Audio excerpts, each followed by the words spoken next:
Good morning, revolution to everybody. I hope everybody's doing swell this morning. Remember that word from back in the day, swell? We Yeah. don't use it too much anymore. We got a lot to talk about this morning.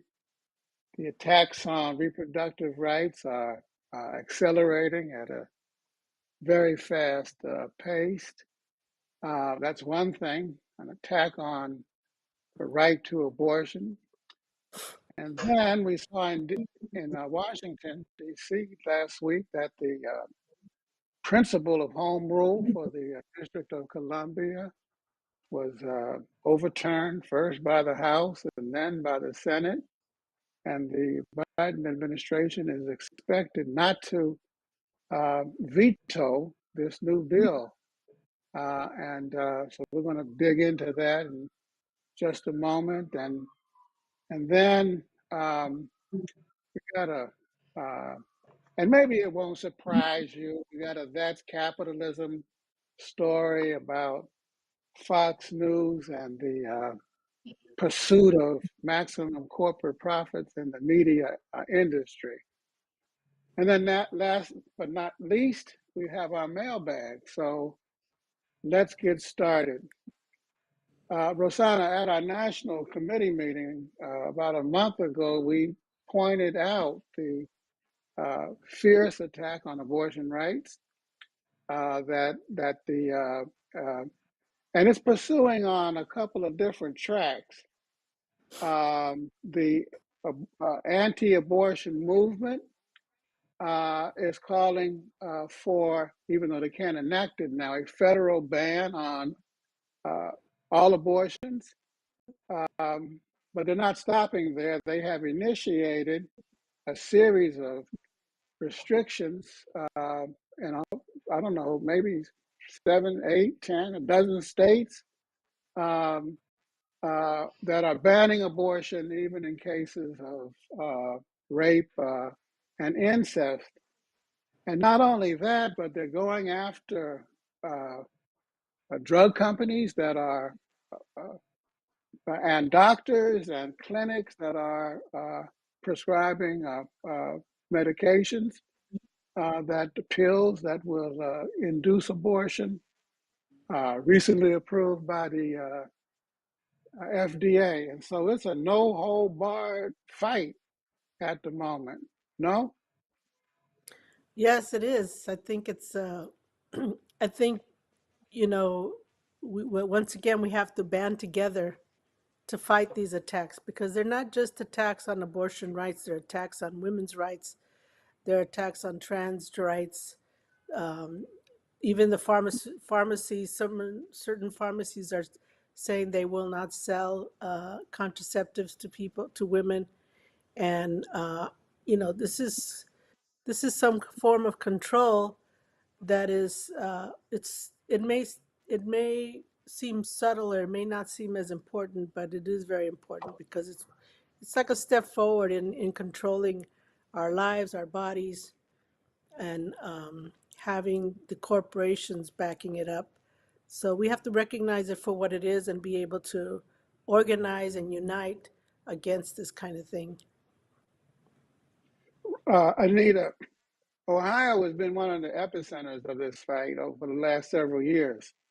And there is this year, a ballot initiative that is, I don't know if they've garnered enough signatures to get on the ballot yet, but it seems to be a very powerful movement by pro-choice people, initiated initially by doctors across the state, calling for a statewide referendum granting abortion rights.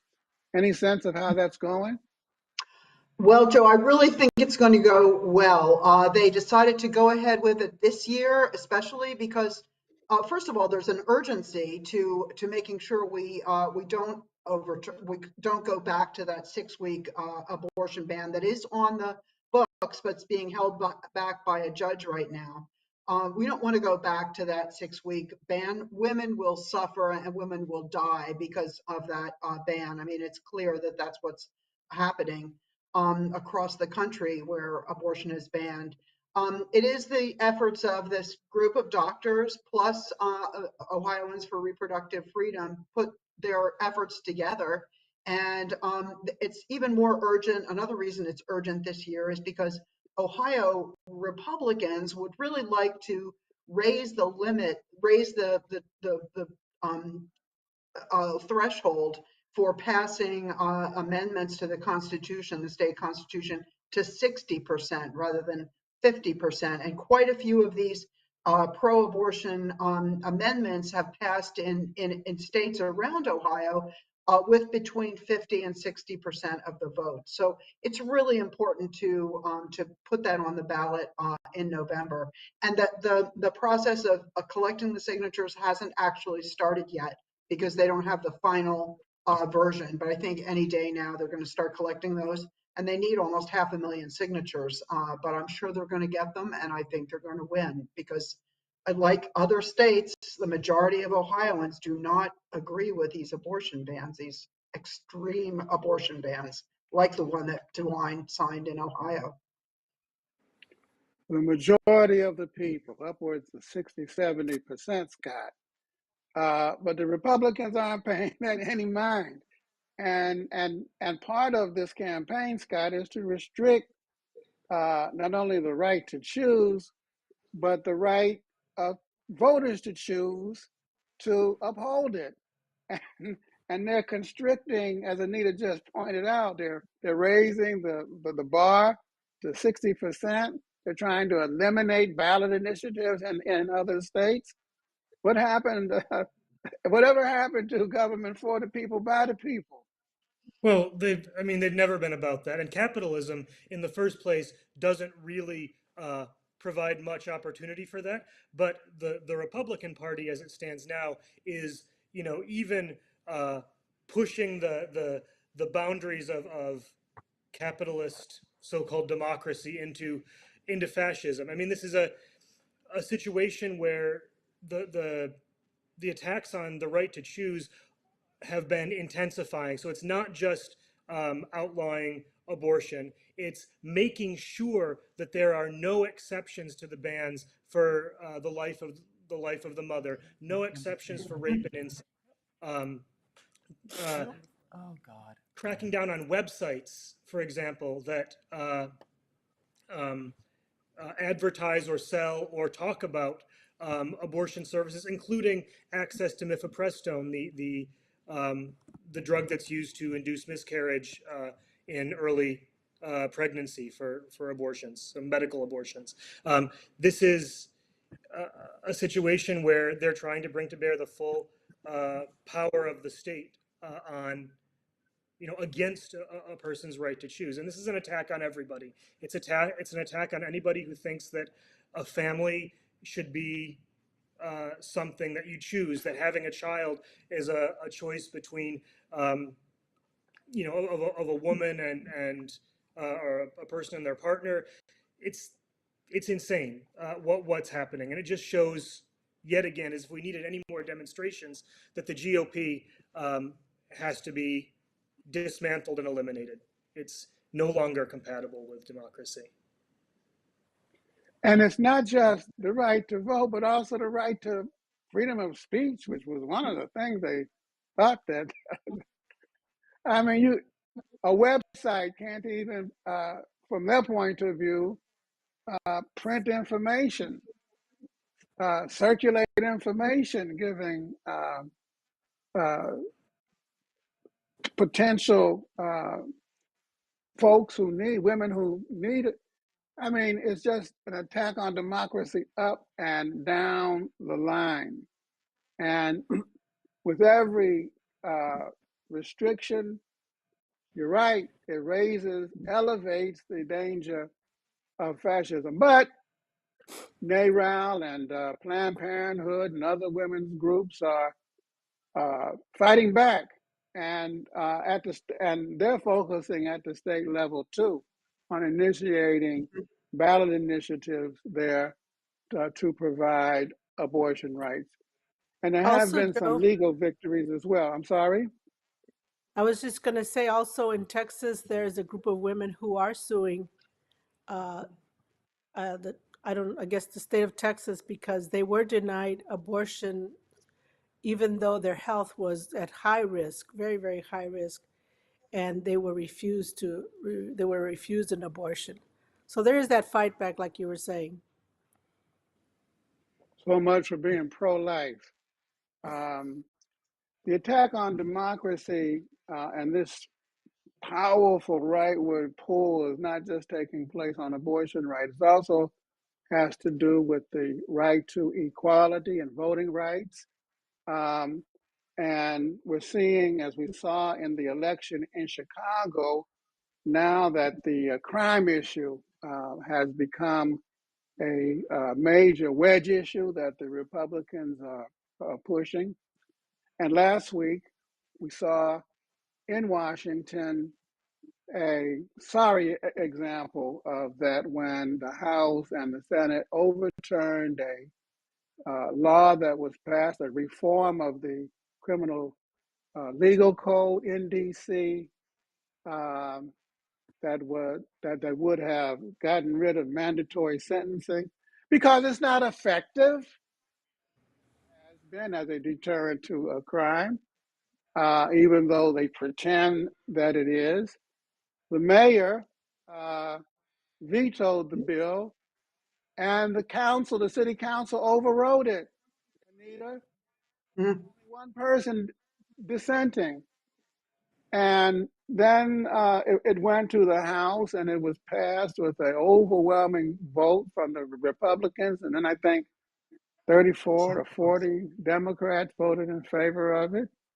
And then lo and behold, Mr. Biden said, much to everybody's surprise, regrettably, tragically, that his administration, he would not veto the bill if it was passed by the Senate. And I believe the Senate just passed it. So home rule in D.C., because D.C. is not a state, mhm. it's a federal enclave in which Black folk are 48% of the population, used to be a majority. Now, for the first time in 3 decades, their right to decide on their own laws has been overturned. That's a Yeah, sorry state of affairs, don't you think? how is this Uh, different? That's, For example, oh, sorry, Anita. no, go ahead, Scott. How is Um, it different? how is it different from when Donald Trump says that he would have won the election except for Philadelphia and Tucson, right? So blaming um, majority uh, Black and Latinx areas for uh, you know depriving him of his right to be president. Right? It's the same attack on the same drive to restrict democracy, and it's yeah, you're right, Joe. It's a sorry state of affairs when um, the party that is supposed to be at least, if not leading, going along with the fight to save democracy is, instead tying itself to these reactionary measures. Well, it's a little bit different, Scott. I mean, Trump said Detroit, Phoenix, Philadelphia, and Atlanta stole the election. Telling people stole the election. Now, what the Republicans are saying and what the Biden administration conceded to is that people of color don't got enough sense. We don't got enough sense to govern ourselves. Govern ourselves. There's a difference between those two things. It's a sorry difference, Mm, but there is a difference, and not that one is better than the other. They're both, and uh, Rosanna, the talking heads are saying that this is the beginning of this. You know what they used to call this during Clinton's time is triangulation. We call it a capitulation to the right, you know. mm, But this is the beginning of Biden's presidential campaign coming out and trying to uh, pivot to the right to show uh, I ain't soft on crime. Clinton did it with Sister Soldier. Remember Yep, that? I remember Sister that. Soldier. And now they're Sister Soldiering the DC City Council and the black population and white folks in DC, not just black people, and Latino people in DC, and Asian people in DC, their right to self-government. Mm-hmm. Yet they're going to other countries saying, "Oh, you know, the people have a right to self-govern themselves, or that, you know, we're there to go and save them, and all of these kinds of things." But we can't even allow that to happen here. And you know, the prison industrial complex is a big money-making business, and I think we have to take a look and understand that aspect of it. And it's why they don't want to get eliminate some of these sentences. It's a big moneymaker. Mm. It's a huge money maker. And you know why they don't And want to give DC statehood, Anita? oh, they don't want to give Huh? statehood to DC. They can't. They will not give statehood to DC because they don't want two senators from the District of Columbia in the Senate.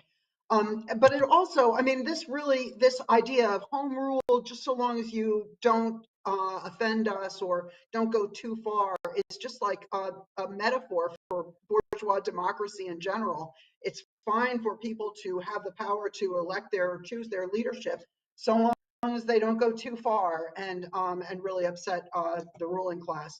And I think this whole fiasco. I mean, if you look at the 14 senators who did vote for home rule, they're all from maybe the New England area, Oregon, Hawaii, and Illinois.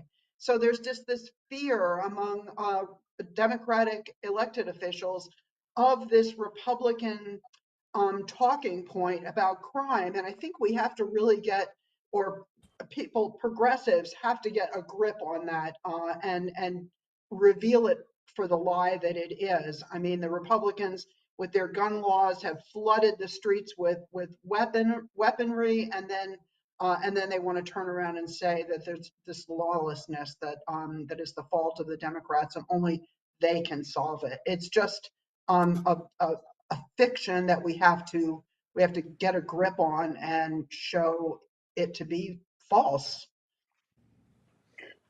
The war on crime is false. It's right. It's like the war on drugs. False. It's not going to work.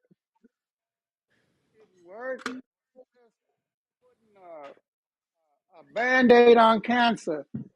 And the cancer, a big part of the cancer is the drug crisis.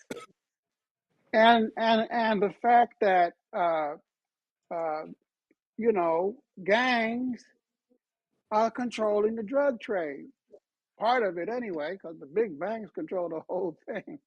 And until you take the profit out of it, legalize drugs, put it in public hands, and provide public oversight of its use, these problems are going to grow deeper and deeper, and they're going to be throwing more and more police and cops into it.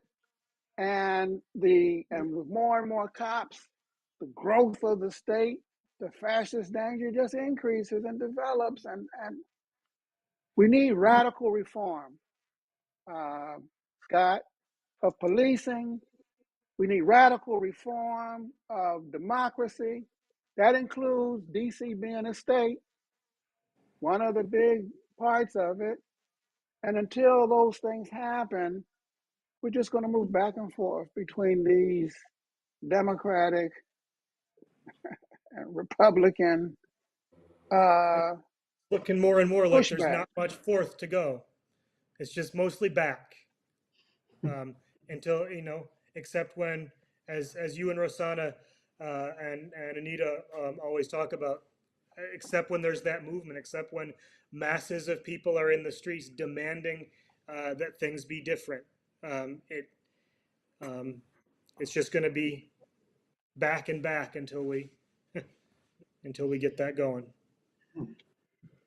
Well, luckily, the people have learned big lessons over the last several years, and but we also have to overcome this crisis of inactivity that you just spoke about.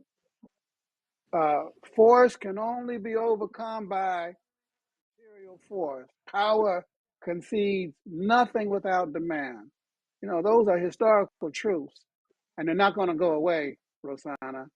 And we have to keep pushing on this issue and keep shouting about it, and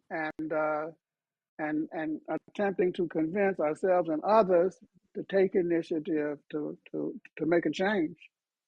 And I think we need to define force. We don't mean armed force or violent force. We mean, people power force, working class force. We have the power, as we keep pointing out, to make these changes, to demand these changes, but we have to be organized. We have to be willing to make a little bit of sacrifice, to join together and get over some of our differences, but unite over what we have in common, and which is all want a place to live. We all want a decent salary. We all want good health care, and good affordable education for our children. Those are our common goals and our common needs, and we can band together to make sure that we have all of those things. And that's the kind of force we talk about. And working class force is striking, stopping the flow of goods.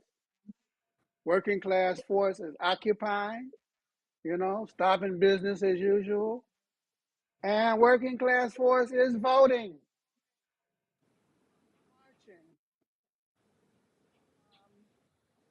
and singing. It is, and petitioning. That's the way we got to roll in order to make a change. Um, and a big change is coming, but it's not going to get here. Scott talks about outlawing the Republican Party, but I wonder if that includes Fox News, which is a branch of the Republican Party. It's the ideological and organizing arm of the Republican Party.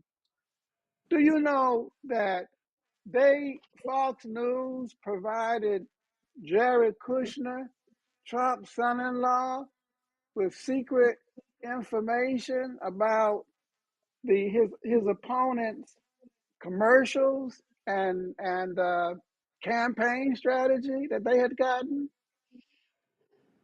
Anita, it's cold blooded. It is. It's really amazing, and the revelations that have come out in the Dominion voting systems depositions have been really astounding. The hypocrisy that they knew the Trump people that they were bringing on the air every night were lying. They knew they were lying, and they booked them anyway, because they were big donors. The My Pillow guy, Rupert Murdoch, said, well, he brought in a lot of advertising money. So, and they didn't want to piss off their viewers, so they wanted to give their viewers, their audience, what their audience wanted to hear. So it's really revelatory. It's not red, not blue, It's green. green. It's about the dollar bills, y'all. It's about corporate, and they knew that they were lying, but they didn't want to shrink their audience. Because what happens if the audience drops? The advertisers pull back.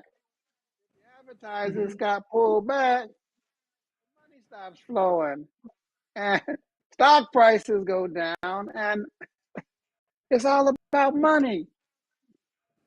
And it's a real disrespect to their audience, to not, because their audience is expecting the truth, and they were outright lying and misleading them. And so I think once again, uh, money just the drive for money dismisses everything else, your morals, your values, your self-respect, all of those kinds of things. That's why we need a social revolution, because the crisis and Mhm. nobody trusts the trust in institutions has just been declining and declining and declining. I mean, one of the reasons that Fox News and these other right wing publications got so much play over the last 25 years is that faith and trust in the corporate media plummeted, because they went from even a limited reporting of news, because it's always been limited, to basically infomercials. You know, you watch the morning news program, they're promoting each other's books, they're promoting each other's movies, they're promoting each other's products. Where's the news? Talk about things that don't matter. Who gives a good goddamn about Harry and Meghan and the goings on in the royal family? I sure don't. I don't. I don't care.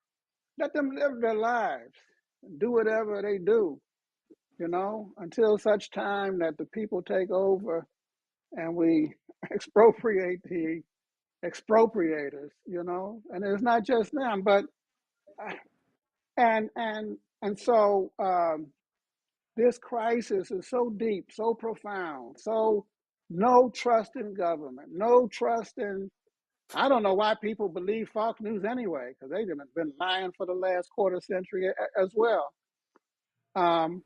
Big lie after big lie, and they act like they just don't care, and there are no repercussions. They don't care. Well, and when we talk about, banning Fox News or whatever, it's important to distinguish between, a lot of people are going to hear that as, oh, you're trying to, outlaw belief or, punish people for thinking a certain way or whatever. It has nothing to do with that. It has nothing to do with the freedom of belief or even, in fact, with the freedom of speech. What it means is telling corporations that they can no longer take the profits that they extract from our labor and turn them into media monopolies that further and extend corporate power, right? It's Mhm. not about anyone's free speech. It's about our right to live in a world that is not dominated by for-profit corporate capitalist media. I have a question. Is there any difference between yelling fire in a movie theater and shouting at the top of your lungs, your social media lungs, your internet lungs, your cable TV lungs, that Detroit, Philadelphia, Tucson, Phoenix, Atlanta stole the election on January the 6th, 2020? Is there any real difference? No, I Anita, would I say, can't hear you. oh, I was going to say Oh. it also, oh, Joe, I can't hear you, but and also, I mean, for Trump to have stood in the ellipse and said, you have to fight with everything you have for your country. I mean, that's also just yelling fire in a crowded theater as well. Obviously, what happened. And Fox News has not stopped. I mean, even though they've been revealed to be liars and hypocrites, even this week, Tucker Carlson came on with that ridiculous take on January 6th, where he argues that these people were sightseers and respected the Capitol because he selected certain views of quiet hallways, I guess. You know, but that does not say that what we've seen of January 6th wasn't going on. We were all watching it that day anyway. It's can't be fooled by this Tucker Carlson BS that he put out. Well, Anita, I have to respectfully disagree with you. It was a picnic, and that's the way they picnic, just like they used to picnic down south when they used to lynch people, Mhm. string them up, tar and feather them, and they'd be sitting around eating fried chicken. Hmm. Yeah, that's what they used to do. It was a party. That's why they put that that noose up on the Capitol grounds. Mm. That's the way that section of the racist element, that's the way they roll. Barbecue. Let the children, uh, play whatever they play while they hang people. Anyway, let's move the agenda. Mailbag of the week, which has a bearing on this, by the way. Mhm. A recent poll indicated Florida voters are pro abortion, anti concealed carry, and in favor of critical race theory in the schools. Yet, they're also more likely to vote for Trump or DeSantis. Why do these voters, Florida, support some progressive policies, but they vote for candidates who are opposed to them? Anybody want to take a shot? I got a couple ideas on it. Okay, go Uh, ahead. Uh, well, one of the things we have to look at is the kind of decay of democratic institutions, right? So the idea people have of democracy now is such a distorted one. The sense is that it's something where you maybe go vote once every 4 years and you check a box next to a name. And then you identify politically with that name. I'm with her, or I'm pro-Trump, or fuck Biden, or whatever thing. It's all about just the name. Whereas if we had a more robust kind of democratic culture, if people were, you know, if running for city council was a thing that just a normal person might be expected to do, if there was greater union density and people could participate in, collective democratic decision making that way, if democracy was richer, I think people would see more of a connection between the issues they care about and the political choices needed to move those forward. But instead, we have this, money-driven, celebrity-style election culture where it's about, you know, identifying with a name, and that's not what citizens of a democracy do. That's what subjects of a king do. So that's my 2 cents Oh, on it, it's anyway. richer democracy. Do you agree with that? Does anybody agree with that, or is it that and something else, or is it something else? Anybody want to take a shot? Mm. I tell you what I Well, think. Joe, Go ahead. I was going to say I am immersed in Florida right now, and it is a very strange place.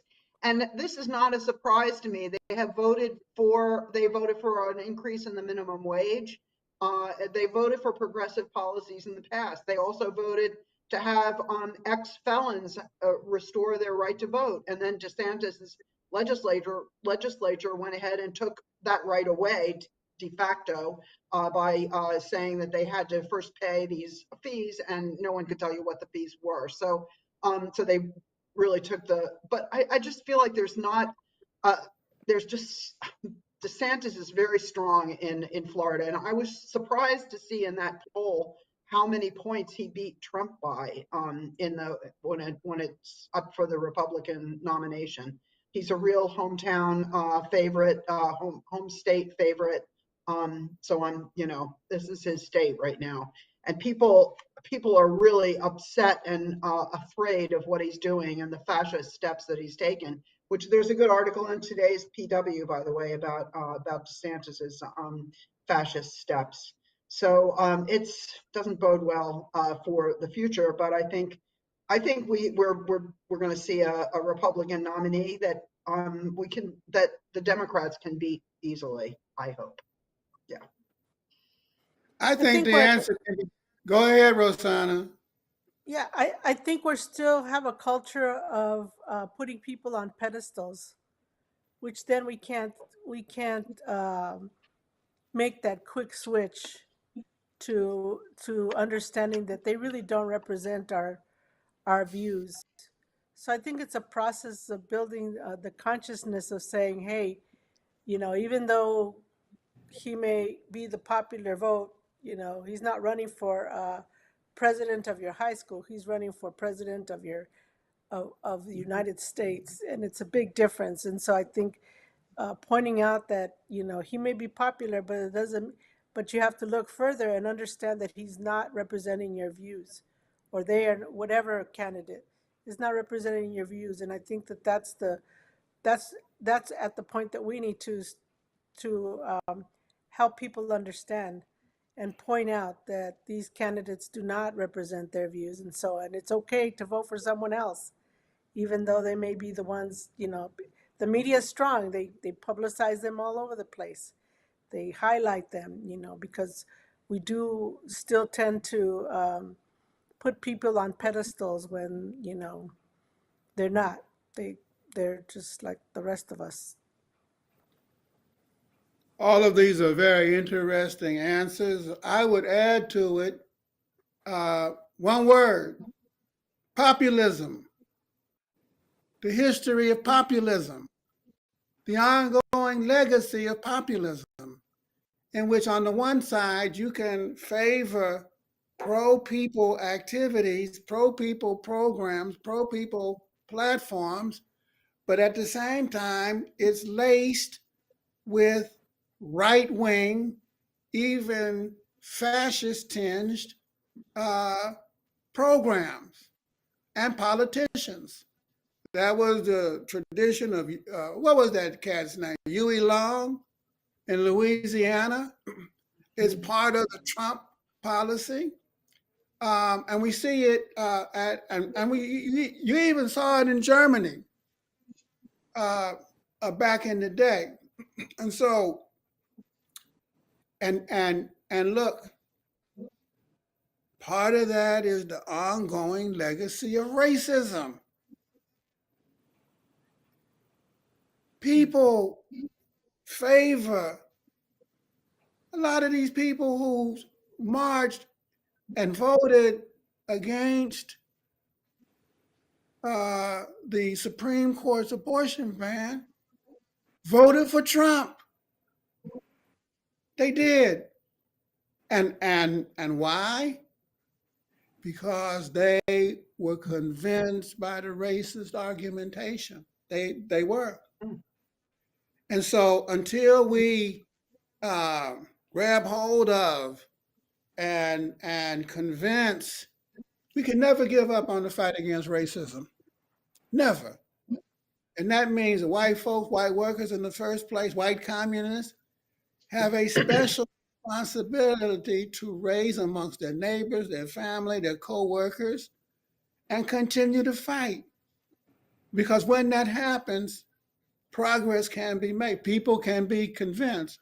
And a lot of times, particularly on the left, some quarters up, we give up on that fight.